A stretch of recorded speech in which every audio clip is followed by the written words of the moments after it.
30 май. Мактана турган нерсе биз. Силер ырайымдын негизинде ишеним аркылуу куткарылдыңар. Бул силерден эмес, бул Кудайдын белеги. Эч ким мактанбашы үчүн бул кылган иштерден да эмес.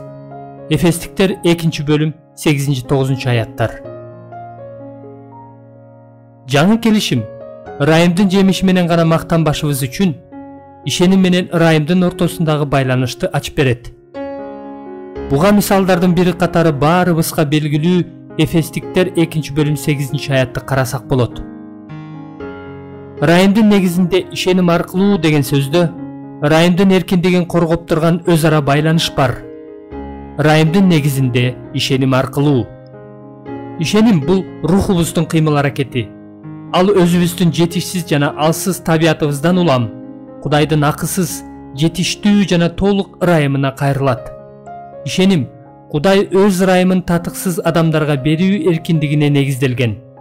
Ал Кудайдын берешендигине таянат. Ошондуктан ишеним өзүнүн баштапкы эле табияты боюнча мактанууга жол бербейт жана ырайым менен тыгыз байланышы бар.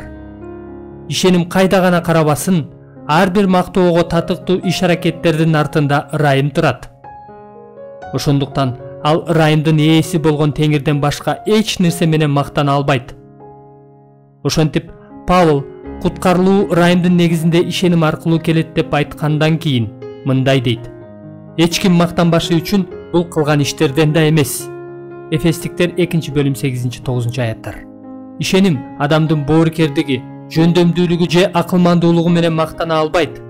Анткени ишеним Кудайдын акысыз, толук камсыздандырылган ырайымына негизделет. Ишеним кандай гана боорукердикти учуратпасын, анын баары ырайымдын жемиши катары каралат. Биздин Кудайдан келген акылмандуулугубуз, адилеттигибиз, ыйыктыгыбыз жана куткарылуубуз жөнүндө сөз болгондо, элчи Павыл мактанган адам Теңир менен мактансын деп айткандай, биз да Теңир менен гана мактанышыбыз керек. 1 Корунтуктар 1-бөлүм 30-31 аяттар.